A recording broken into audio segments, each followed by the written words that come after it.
You're welcome to the Naija Filmmaker, a podcast about Nigerian filmmakers, their films, and how we can build a diverse and functional industry. I'm your host, Selegot. On this episode, my guest is Motunrayo Ojo. She works with health information systems by day and a film enthusiast by night. We talk about Nigerian films in the 20th century, the different waves of Nigerian cinema, and trends in the industry.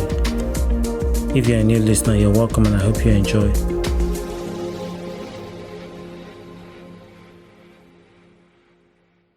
Hi Mo, you're welcome to the Naija Filmmaker. Hi Sele, I'm happy to be here. Okay, can you introduce yourself? Okay, so my name is Mo. Let me just say I'm a Nollywood enthusiast. My day job is basically doing health information, system, technology.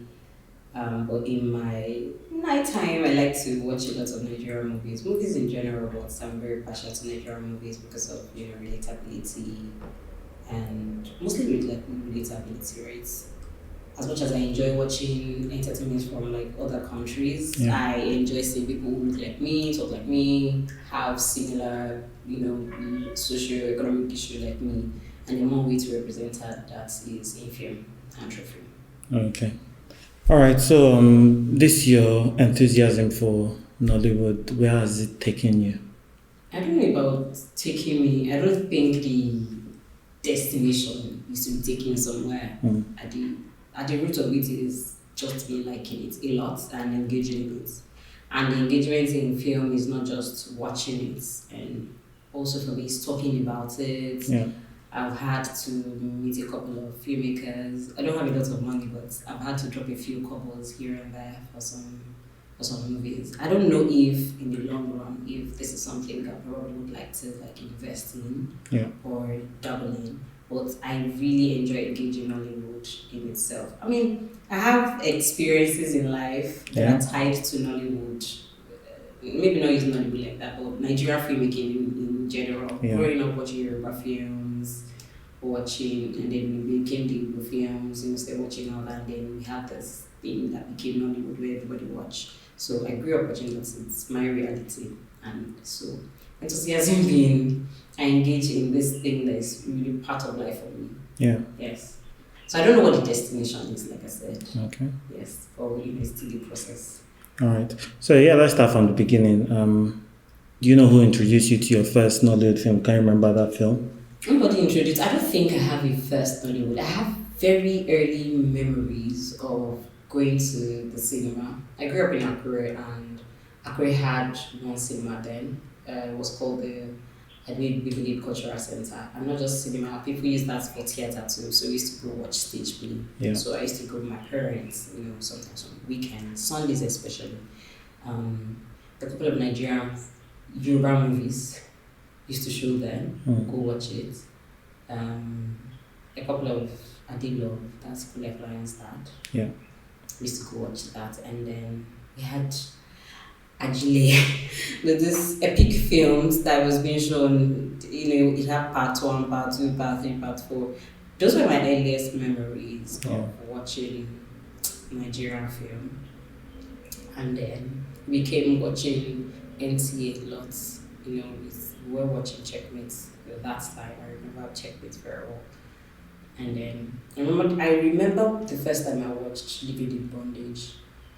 And honestly, I tell people all the time that I cannot remember watching Living in Bondage as an Igbo film.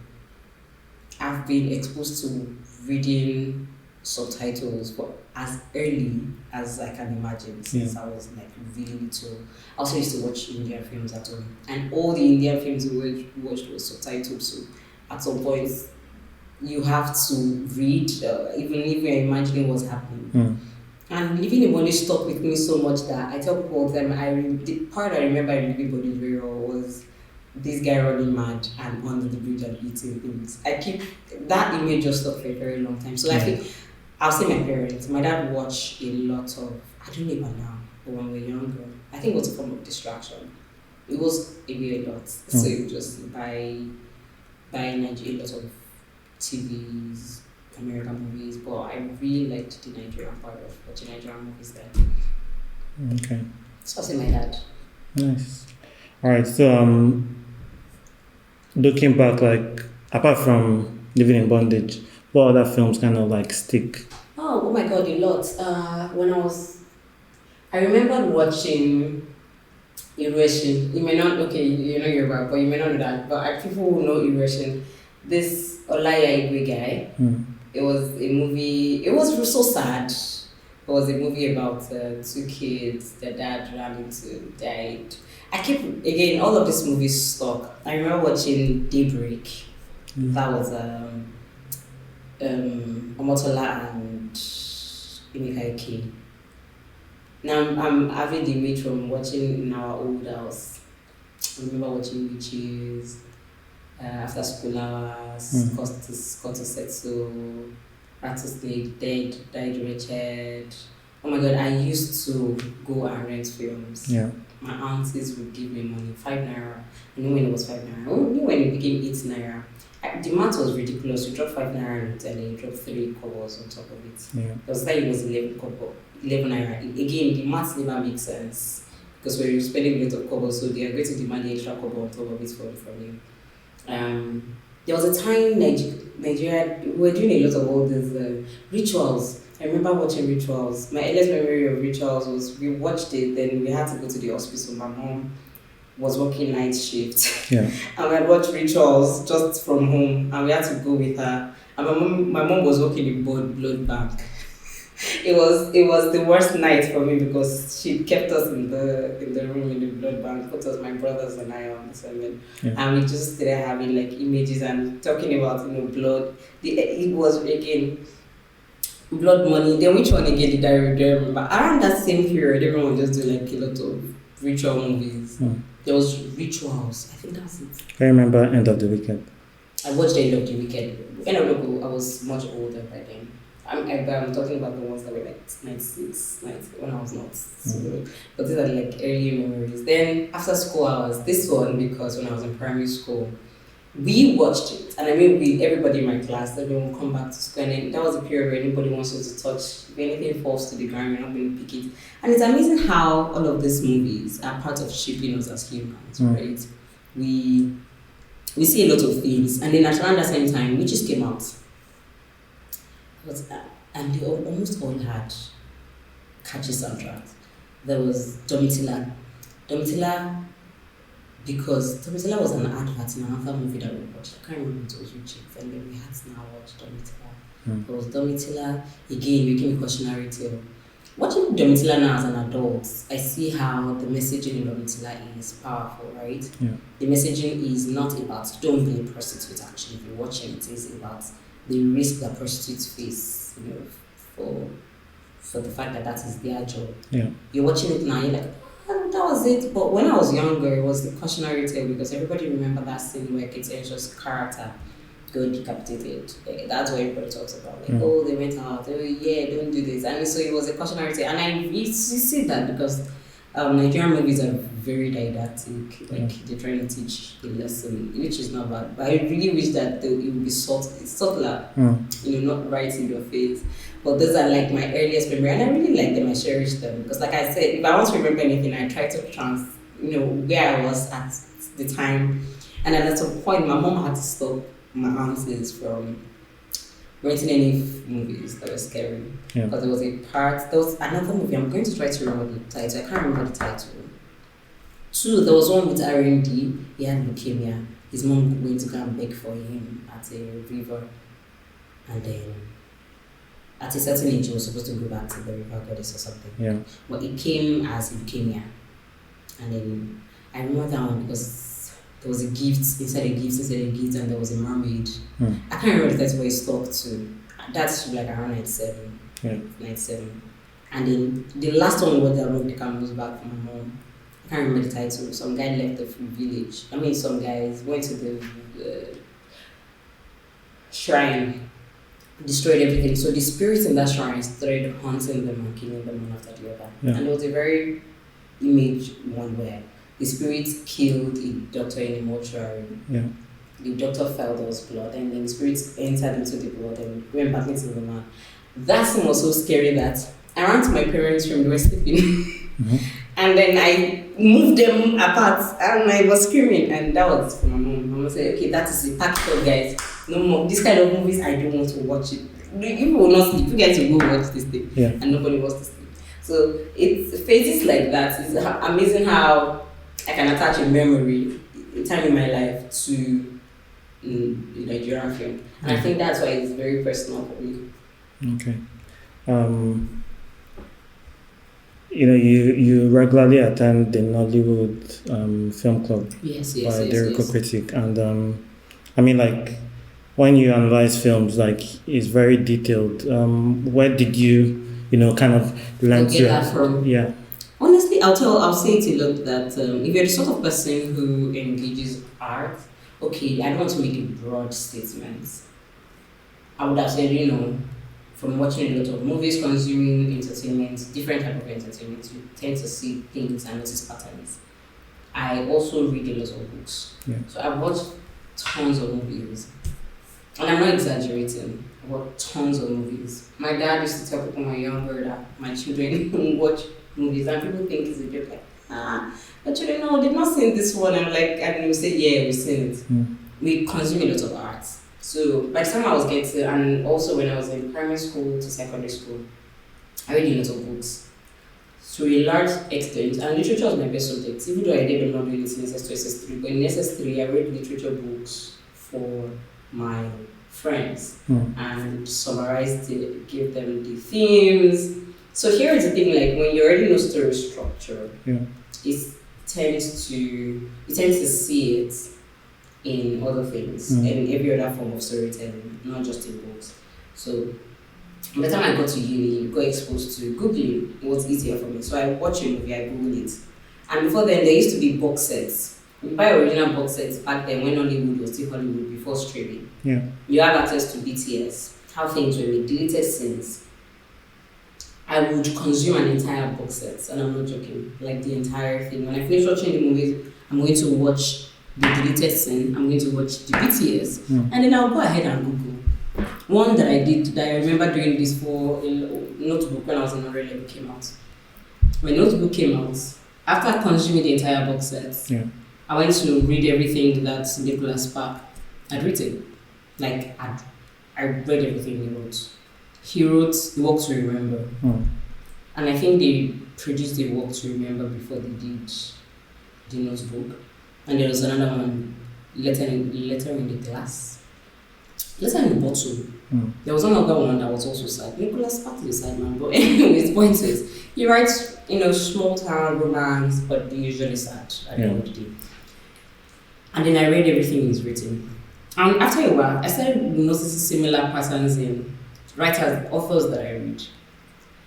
Daniel Steele, Jackie Collins, even the thriller guys, what's his name?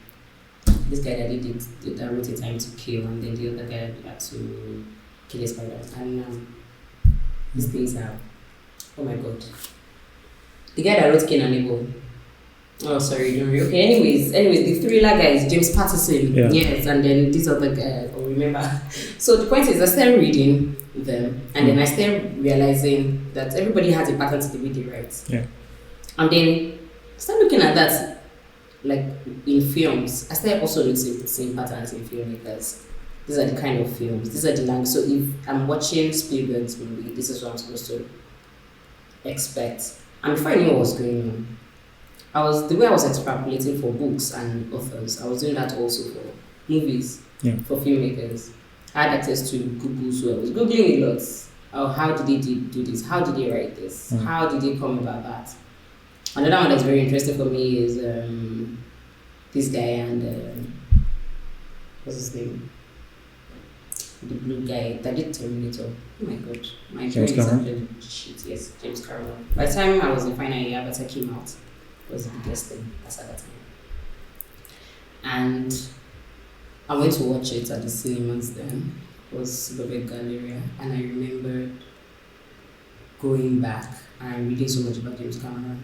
And then I started seeing the pattern in when he started with Terminator 1 and how he improved in Terminator 2. Yeah. At first, I'll tell you it was lack of funds, but it was not just funds that helped Terminator 2.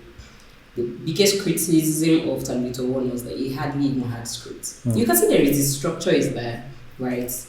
Everything, how the story should be told, is there. The formula is there. We know the motivation of each of our characters and how it ended. But it would have been a more robust movie if there were more moving parts apart from just the visuals. Because he was like, I would have given you a better looking Terminator if I had enough money. Yeah. So you know what happened with Terminator 2? They gave him more money. And then he went back and took feedback for the lack of scripts. And then Terminator 2 is still the best. Terminator 2 is still the best Terminator. Till tomorrow.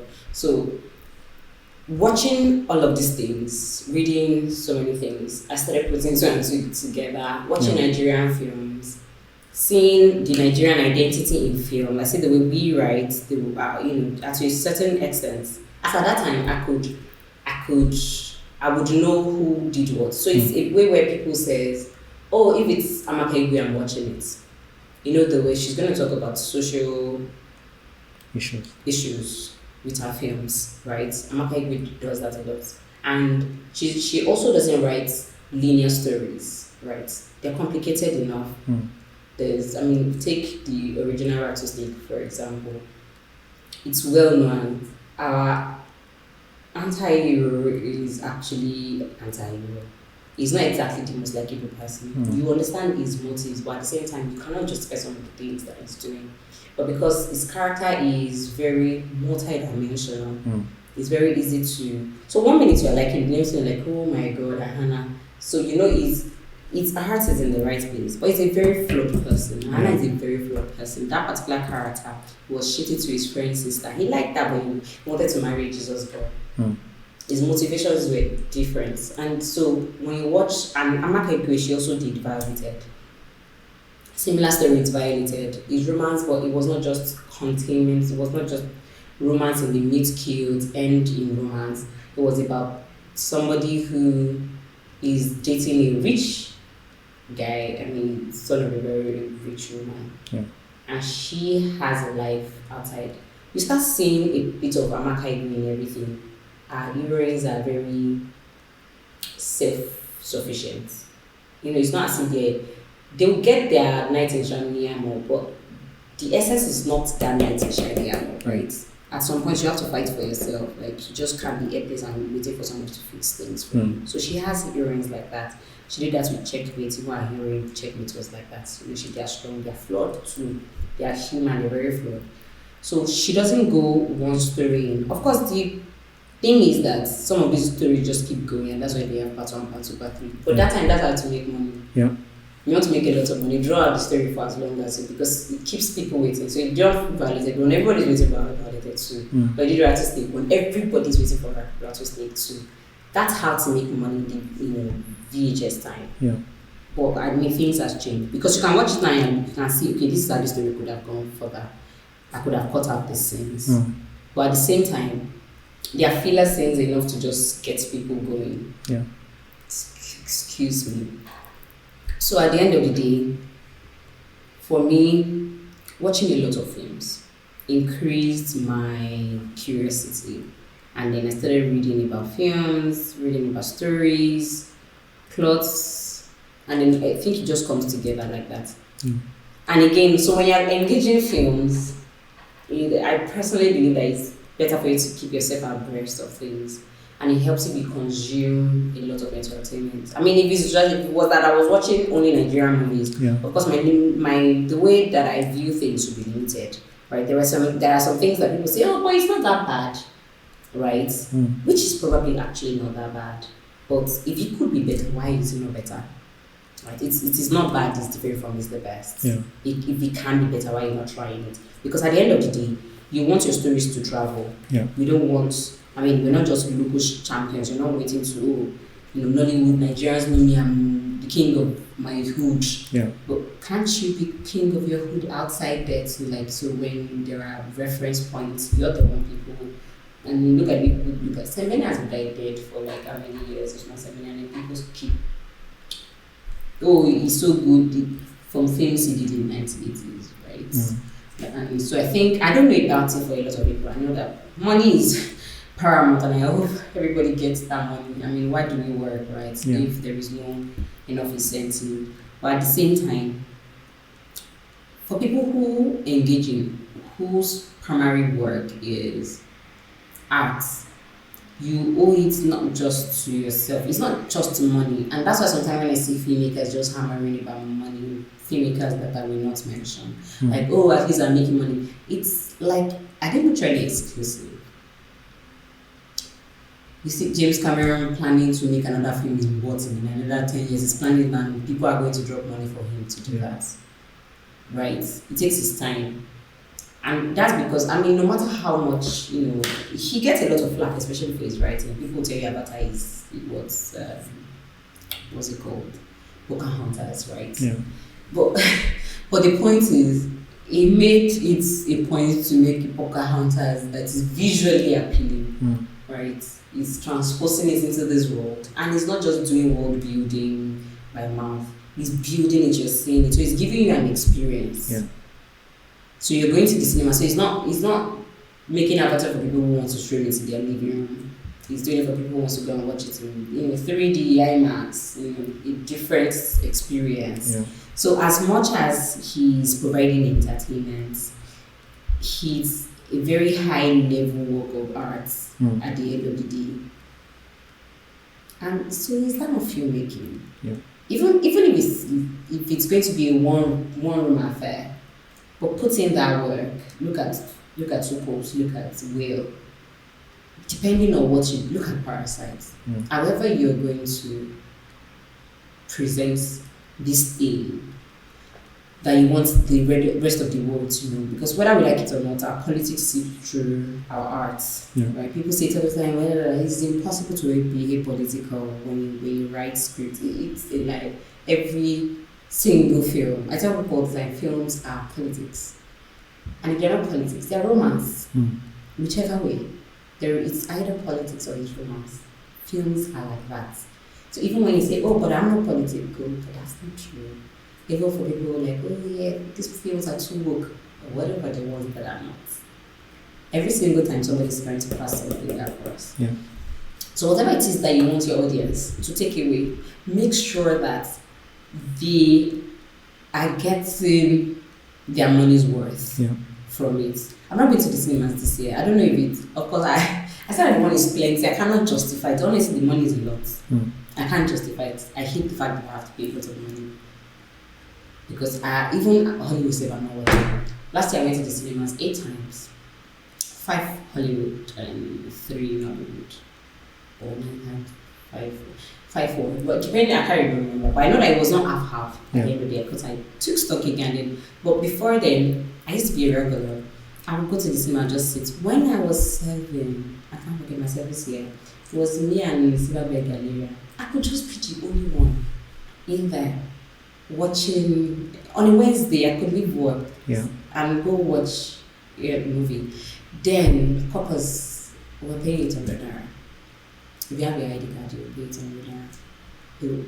800 naira. Do you know what that means? I could watch every single day and go home and I'm fine. Yeah. That was actually a moment for me. 2010 was a moment for me. So, but at the end of the day is that now I cannot justify, because I like watching films by myself. Yeah. But the only time I've ever tried to go to the cinema is to send my son to the cinema, and I have to be with him, and because I wasn't really watching. I'm tired of it. But you cannot justify paying 12,000 naira for 3 people to watch. Yeah. 12,000 naira is ridiculous. And I'm talking about it as if I shouldn't have. That's a lot of loose change. Yeah. Do you get? So if you want people to get up and go to the cinema, you best be putting your best foot forward. And the best way to put your best foot forward is to have enough film knowledge. Do something. Good enough is not good enough, actually. Yeah. Your good enough is not your best. If you can put in good, why not do it? Okay. All right, so I guess like with Nigerian cinema, there was a dark period where like there are not many cinemas. at the turn of the new century, Yeah. you know, some Nigerian films started making it to the cinema, Yeah. and we have been on a hell of a ride from that point that time, till yes. now. For you, how do you see that journey, that transition from those years to now? Again, for me, I think I'm going to have a different opinion from a lot of people. Again, I used to be a proponent of, yeah, you've done well. But I do think, I mean, honestly, a lot of people expect hand holding, but I've passed that stage. I'm not holding anyone's hands because you've had a long time. I remember that, I can't remember where I was saying this, and I was like, yeah, I remember watching Kunya Falayon's Figure in 2009 cinemas. I'm like, oh, that's a long time. Then I remembered that all of us have different memory span. So somebody who was probably 9 years old then is a long time for the person. Or maybe a 10 years old, whatever. It's a long time. Yeah. I've been watching Nigerian films for a very long time. Right? Yeah. So for me, I probably will not have the same,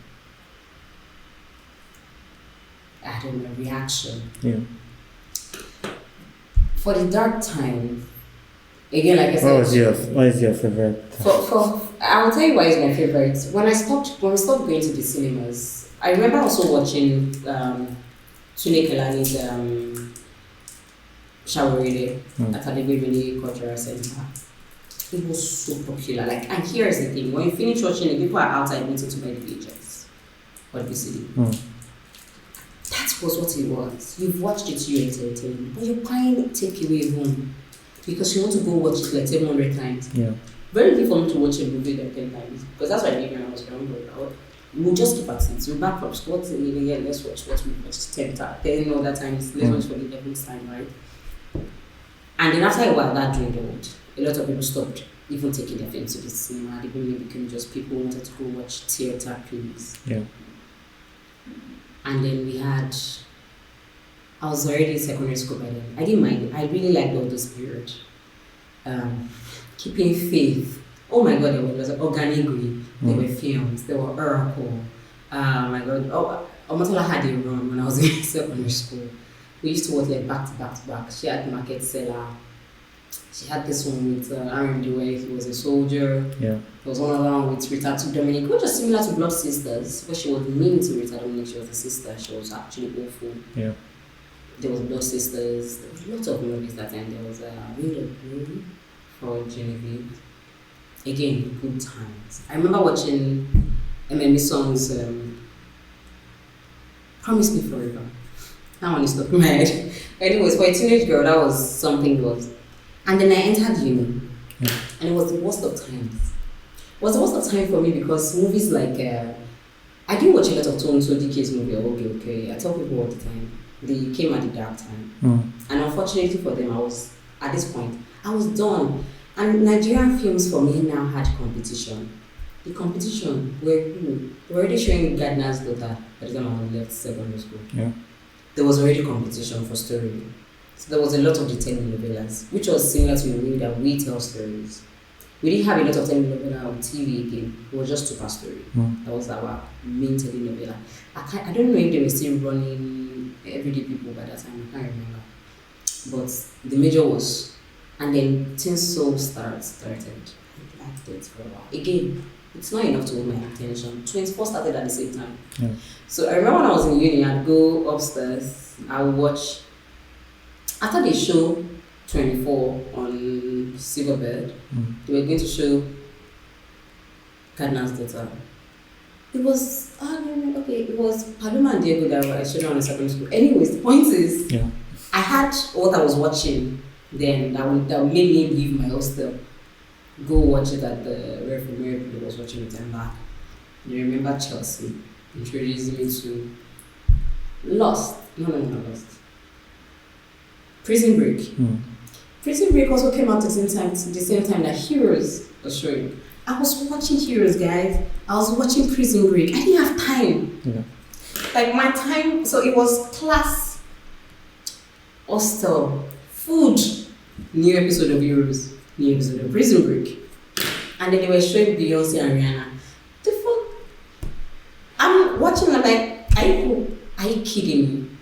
The one that broke the camel's back. Yeah.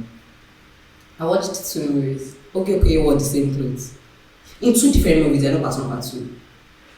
I watched the first one. Yeah. And then I watched the second one. It was the same clothes. I said, okay, you know what, guys? I think this is where my relationship with you. So all the romanticism that I held, that I had with Nigerian movies, me watching it when I was in secondary school. Yeah. Our housemaster used to go and rent films for us to watch. So he sort of like got caught. And I know all the Nigerian films I watched in secondary school. I can count, I will tell you all the names and the years that I watched. Yeah. So on a level I watched Letters to a Stranger. That was the only good one that I watched in a long time. It was so good. It was so good. I was on 1 a.m. I ran out. Again, teenage girl. It was romance. Ran out and ran back. And I woke my roommate. I said, you need to hear this line. Yemi Black was a new face. They unveiled him perfectly. I was on the phone with his voice, but the voice was so sweet, and then we saw the face. I'm like, can you scream? But point is, I remember watching that. I remember watching a couple of Yoruba films. The Yoruba films were in their bag in that moment. The Yoruba films were in their bag. I was watching them. Funke Akindele was doing a ton of them. And then she did, I think when I was in 300, if I remember, 300 was Jennifer, I think. And then I watched that. And then Emily Song came back with Reloaded. I watched that. She had Girls Cult. I watched that. There was one other one, Girls in the Hood. Boys in the Hood. I watched that. There was one other one. She had a bunch. After I read it, there was one with Majid. There was one with Inse. I think that was the first time I saw Inse. Also, Emily Song had that. Again, Emily Song has been, introducing new faces. And then I started watching them.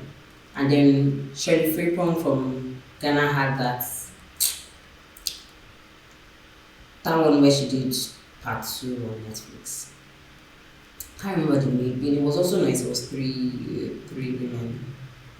Jackie Appiah and a couple of other, and this big Dorcas. And that's the reason. Can't remember. But anyways, I remember all the Nigerian films I watched because they were not a lot.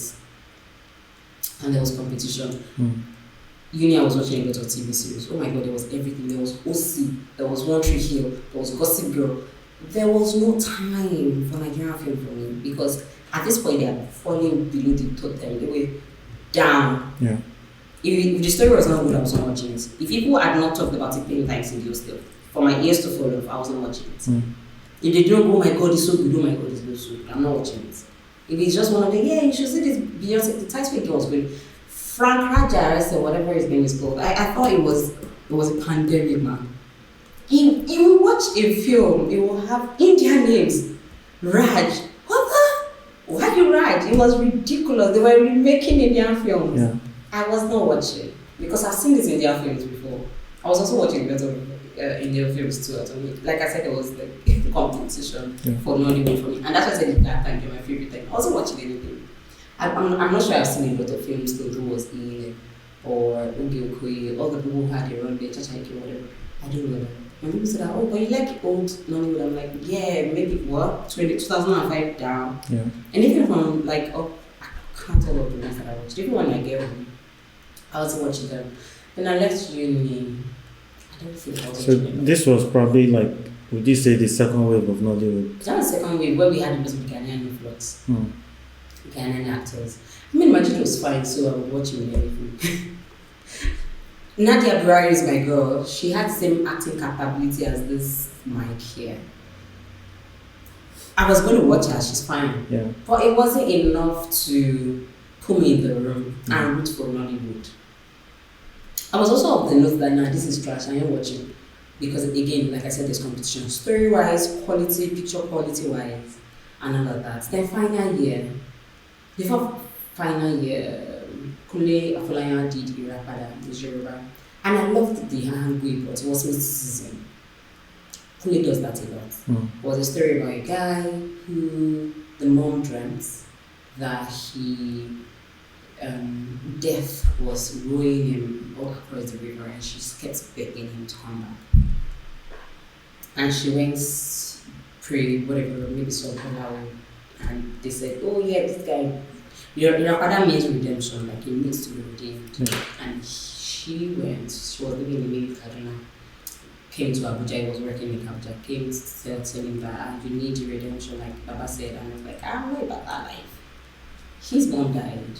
Again, nice storyline, and that's when we found out that, oh, he needs to find his actual dad, his real dad. His mom is not his mom, and that's when we found out his mom. He's dead now, it's not actually his mom. His dad is on his dad, so now he had to go on a journey to go find who really. So, again, like I said, the synopsis is nice. That's the first time I watched him. So I was interested in watching him again because, like I said, when I was growing up, I watched his dad's movies. And it was in Tunde Kalani's shower really. He acted in that. So it was nice to see. So by 2009, when he made Figure, I went to go and watch it. Because he had seen something he has made before, and I thought it was good. So again, for me, Figuring like 30 Days was like introduction to the cinemas. It was like a reintroduction. I mean, Silverbird was like the only like cinema thing we had before there was no film at that time. So, and I think that was when I started saying, okay, maybe I should be listening. Maybe Nollywood has something that I want to see. But I didn't really listen until I watched Diminishing. Diminishing was it for me. Diminishing, I have 3 copies because the first one, I tried to burn it. I don't know how many recording. You couldn't burn it on your laptop. So I kept buying because my friends kept collecting. Can I have it? They take one and I go back and come. Can I have it? Then they go back and I buy the third one. I liked watching Diminishing. I liked it so much.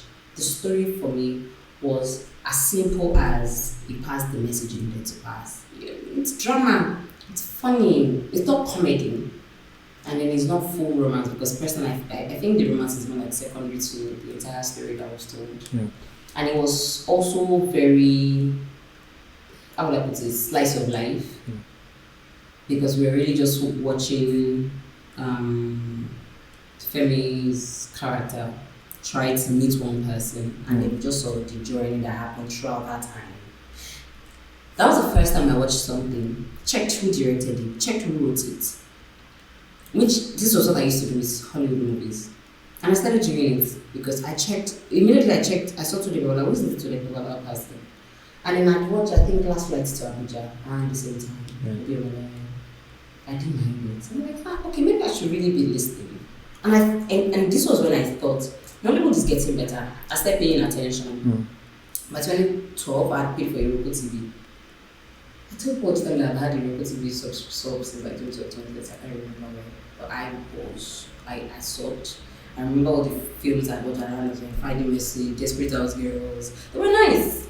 They were reminiscent for me. They were reminiscent of old Nollywood, the ones I watched before. The meeting was a reminiscent of old Nollywood. It had old Nollywood markers in the dialogue and all of that. But I thought the structure was new. And I don't think old Nollywood used to do slice of life. If they did, maybe I didn't know. But it wasn't enough, like it's not dramatic enough, let me put it that way. Because we really like dramatic movies and then melodrama. I didn't have, join a little bit of emotion and whatever in there. So I thought it was good. And but these other ones that were in Ryoko TV, they were very reminiscent of what we used to do. I liked it, I saw it. Ryoko was very expensive that time. I think 3K for a month or something ridiculous. But I was paying for it from my salary. I didn't mind. So I went back. I was not family one leg in Nollywood, right? Watching all the new guys, checking for what is happening, what's popping. I watched 50 at the cinemas. Any Nollywood that was in cinemas, then I was going to go and watch. But for me, I'd say that from the thing I flying wave was the other big wave was 50 at the cinemas.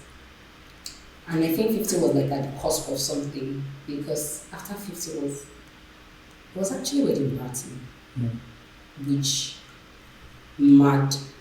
If historians ever talk about it, wedding party is going to mark something in the Nigerian cinemas. And personally, for me, also, I thought it was the beginning of the end. What way was this? I No, at this point I don't know. So I would say that, well, if Kule Afolayan was second wave cinemas, let's say first wave cinemas died in like the 80s, again, government involvement, and back all those Lebanese, Indians that owned cinemas, and it just sort of like crippled the economy. Bad government, big bad. Anyways, that was like the first wave. And personally, I felt that if that had been sustained to a certain extent, film industry would have really gone leaps and bounds. Because the industry had a way of self-regulating itself at that time. Although they were gatekeepers too, we had people like Ola, Balogun, and Hubert who would not let anybody that did not shoot on film show them movies at the cinemas. You had to shoot on film. And that's why lots of guys went to do, home whatever. Like, fine, I could just use TV camera and shoot something and pick it, and people watch it, right? As much as that marked revolution in Nollywood, birthed in Nollywood, personally for me, I felt like that was also another beginning of the end, because it also opened doors. Like, to a certain extent, they self-regulated until marketers became king. And then everything just went downhill because it became quantity.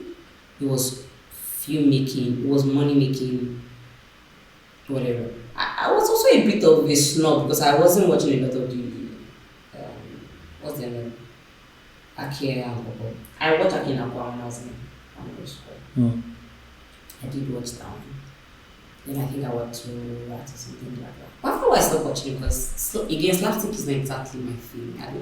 I like comedy a lot. I think that's one of my favorite genres. I would watch it, but I wouldn't watch slapstick. I don't think events just to make me laugh. Ha ha ha ha ha ha. Same reason I was sitting and watching Mr. for a long time. I would be out of the door. Next second, I wouldn't sit down to watch Mr. So from that moment, so we say last time, 30 days, whatever time, was second birth of the cinemas. And then 50 showing at the cinemas. 50 sort of made a lot of money. And then Wedding Party was where it was at. It was awesome. Wedding Party was good. If you're looking at one of the best films we've done in a while, from that time, let's say Wedding Party was 2016, right? Yes. About the time. 2016, maybe December or so. It was so good because it followed a simple formula, which is very Hollywood formula, but it was transposed in Nigerian reality, right? So every other thing that we adding in there were relatable. The rich, the novel rich, the old money, the snobbish mother, the barbarian, the dad that did not have money but wanted to impress his in-laws. It was everything in there. Even to the extent where people were like, oh, but it's not realistic that she ran to the beach. It's Lagos. No, that's not for you. If I didn't know Lagos, I wouldn't know that bit. Oh, she's at her favorite place. It's very Hollywood cliche. It doesn't matter. But for this, it worked because you're transposing in a very Nigerian manner. So everybody took it. But that was the problem. Because every other person in figured, parents only want to see comedy at the cinemas. Who told you that? You did something worked. Like if somebody had done something similar to King of Boys the next day, it would have also made money. But because we had this herd mentality, and then we also have filmmakers come onto the timeline to tell us that is what the Nigerian audience wants. Again, that is why audience education is a filmmaker's responsibility, filmmaker and critics' responsibility. If you want your audience to take something, you need to give them, you can't make assumptions. You watch horrors growing up, just like what I said. They were making ritual movies at some point. Excuse me, they were making, Ellen Upabi was making all those ridiculous Christian movies. This guy that did Living in the Bondage so was making, he had better structuring. I can't remember his name. What's his name? Kenneth Medway or something. It was one that he did a lot. Glamour Girl, Living in Bondage, End Times. He had a good run. Like if you watch his films, look at the structuring. You know that this person knows how to sit down and write. And then you have somebody like Andy Emilichi that was doing a lot of all those epic, Yeah. Egg of Life, whatever. That other one where they went to the forest, similar to Egg of Life, the men's version. Some lady, keep forgetting the title. Anyways, you have people who had, ways that they shoot things. We have somebody like Tunde Kelani, and I tell people all the time, if Tunde Kelani made the films he made them, made it in this comedy's king era, he wouldn't make a dime. Because I keep thinking about all the films he made when I was younger. A bunch of them are quite the way he still makes films, like the way he made Daniela. It's just biopic. He made a biopic. People are like, oh, it should be more interesting as a biopic. I feel what biopics. They're never going to be interesting more than what he has done. It's never going to be more than that. Right? He's also the sort of person to make a film about A ending up in B. Right? And you have some Nigerian filmmakers say, oh yeah, it's the British we are making. Who said? Stories are stories. You can tell anything. You should be able to tell anything. Yeah. But you should be able to identify your audience also. And this is where audience education comes in. If we had been making similar movies like this for a very long time, Nigerians would be used to it. It's like Bollywood. Bollywood will give you all those ridiculous gestures, people fighting lions. Yeah. It's a matter of Bollywood. You're watching it, you're not confused. You are very sure you're watching Bollywood. Yeah. Right. It's not new. They've been doing that from like the 60s, 50s. Recently, I watched Disco Dancer again. I watched Disco Dancer when I was a child. I watched it again recently on Prime, and I was laughing because if you watch a 2023 Bollywood movie, you're going to see every single thing in there that was in Disco Dancer. Yeah. So this is where I feel like we keep making the same mistakes in Nollywood. We want to be reinventing the wheels. There was a time we outsourced everything to marketers, and the marketers became king, and it became gatekeepers. And then we had different, what's it called? Cinemas. And then in came Film One, who is a distributor, and also an exhibitionist, and also a producer. A proper anomaly. Yeah. And we let that go. We also work like gatekeepers to Netflix. So we keep reinventing the wheel. And now people are not working anything at the cinemas. Everybody has sat down to, because everybody is not chasing after streamers' money. The streamers are the one with the money. Yeah. People who are the new entrants, they're the ones that make the big bucks, right? Everybody who's making films for streamers now, they're going to make the big bucks. And before we know what's going on, we're going to abandon the cinemas the way we abandoned VCD or DVD. Yeah. Or the way we abandoned VHS. So it's a vicious cycle because they're not interested in thinking about how to have a long-lasting effect. I don't know. Nobody knows how to fix it. Yeah. I don't know if maybe if I sit down and say, let me quit my job and let me start looking for how to fix this shit, but you don't pay me enough for that. But you can see it in Bollywood still makes money from their cinemas. Yeah. Not everything ends up in Netflix, unless Netflix is. Similarly with the K-drama. The Korean movies are very different from K-drama. K-drama is exported. Korean movies are getting exported now, and we see that with Parasites, but Korean movies are solid. The writing, everything, solid. K-drama similarly, but they know what people who finish work and just want to sit down, weekend, watch 2 episodes, repeat next week, want to watch. Yeah. So it's similar to telenovelas, the way the Mexican have hacked it, right? And the way African Magic is doing now with almost all of their originals. So I don't know what we're going to do. Though we're still on the ticking time. I remember one time on the timeline last year, I kept mentioning it. People are not going to the cinemas, but a couple of filmmakers were like, yeah. If you look at the chart, I've seen it. Yeah. Nobody's going to the cinemas. And I remember there was somebody who worked with the cinemas that was arguing with me last year, and I said, it is ridiculous that you are not increasing ticket prices by inflation is 22%. You're not increasing by 22%. You're doing 300% increment. You're insane. And if you look at it, it's because they want to be posting the same figures that they were posting pre-COVID. They were not even posting good. It was a year after COVID, where all of us were tired of staying inside the house, when they released that, everybody just ran to the cinemas. They wanted to replicate that. And the best way to replicate that was to put in more movies at the cinemas, reduce your ticket, and let's see if people will come. But rather than do that, they just kept arbitrarily just put up the 6K, come on. You think I'm going to go to the cinema and watch something that I am very sure will end up on Prime? Yeah. I know it's coming to Prime, why am I going to watch it? No offense. Big love is in the cinemas. I will not be watching it. You know why? Because I am very, very, very, very sure it's coming to Prime. And look who has Prime accounts. Me. I know how much I paid, which is nothing because my husband pays for Prime. But the point is, he's paid for Showmax, he's paid for Netflix, he's paid for Prime. So that I can have time to work and maybe do something else rather than go to the cinemas. Why would I go and use 6,000 naira to go and watch Big Love when in 6 months' time I'm watching it on Prime? They'll recuperate their money without me. Yeah. So that's the problem we have now, and it's something we need to fix. But I don't know if you're not thinking that everybody likes money, and even me as I am, like I like money.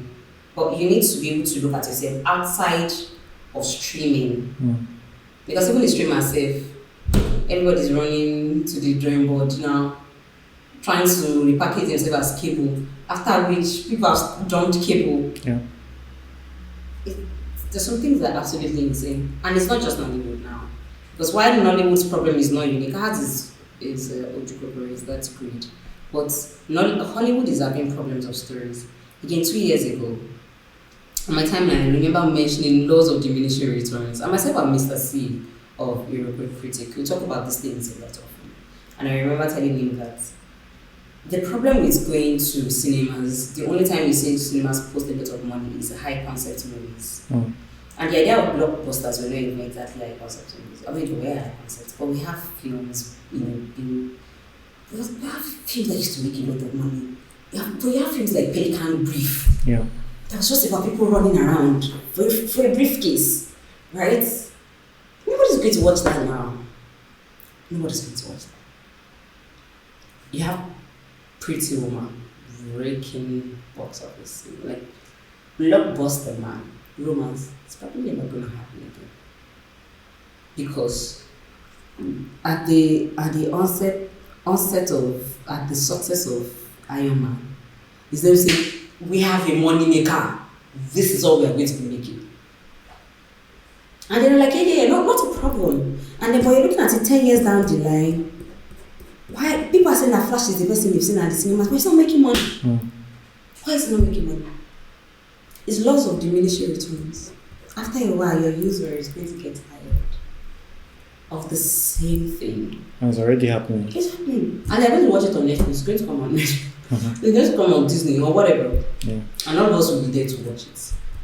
They don't think Battle on Booker Street save Nigerian cinema in December. So here is the thing. We'll probably still have it. But who knows what we are getting to? Because this is what, again, like I said, Nollywood, they think they're smart. They are trying to post similar numbers. Don't post the numbers. Post the admittance. How many people came to watch it? You'll see that proper law of diminishing returns by then. It's in economics. People now, they're not loose change. You and I were in this Nigeria. Nobody has that, what do they call it? Disposable income. I mean, it was already bad, but nobody's disposing anything. Yeah. If I'm going to, I know how much I gave somebody to buy tomatoes. She called me and said, Auntie, they don't even want big baskets. Is that video basket at 28,000? But my friend told me that big basket is 75,000 Lagos. So you're telling me that after she has bought 75,000 naira for just tomatoes, you never get that, she never get all this thing, the price is not bad. That she's going to carry her big legs and walk all the way to give him money, 12,000 naira to watch a movie for. Why? There is Netflix at home. Because now people are going to be having options. Yeah. I don't know what's going to happen in December. But we're still going to always have the big money spenders and makers. Again, our big money spenders are being mocked up, let me use the word, by streamers. I mentioned this thing last year. I said we're going to have a problem. After I told her how Jadi is going with and I mentioned it, we have a problem. Because Jadi is one of our big money makers at the cinemas. Yeah. She's got a contract for some couple of years or whatever. I don't know what her contract is. But so carry everybody away from them. But what's going to happen? Let all of us sit down and think this thing. What's the vision? What's the end goal? What's the end game? Right? And I don't know. They have to think about it. I already think about work and think about my house and I think about the fact that I want to go to business school. So I have a lot of things in my head. Probably will not have to add Nollywood to it. But again, we need to help point these things out. There are people calling you hater on the timeline. And say, oh, you're just a hater, which it's fine. At least if everybody likes you, there should be one person that does not like you. So if I'm going to take up that cross, might as well just do it well, right? But I think it's something we need to talk about. We need to think about it. Congratulations to everybody involved. You're getting the big bucks, being indoors. Kudos, make that money. But think about the future of film. Filmon is making their own film or regular film. Why are they doing it? Cinemas. Because they're reading the Nigerian writing on the wall. Everybody's reading the handwriting on the wall. I don't know what the end game is, but that's Nigeria for us. We have come to the end of this episode. Remember to rate and review the podcast. You can also follow me on Instagram, Twitter, and Facebook at Selegov Film and the podcast at the Naija Film Pod to share your feedback. You can now support the podcast by visiting the website to donate. See you on the next episode. Have a good one.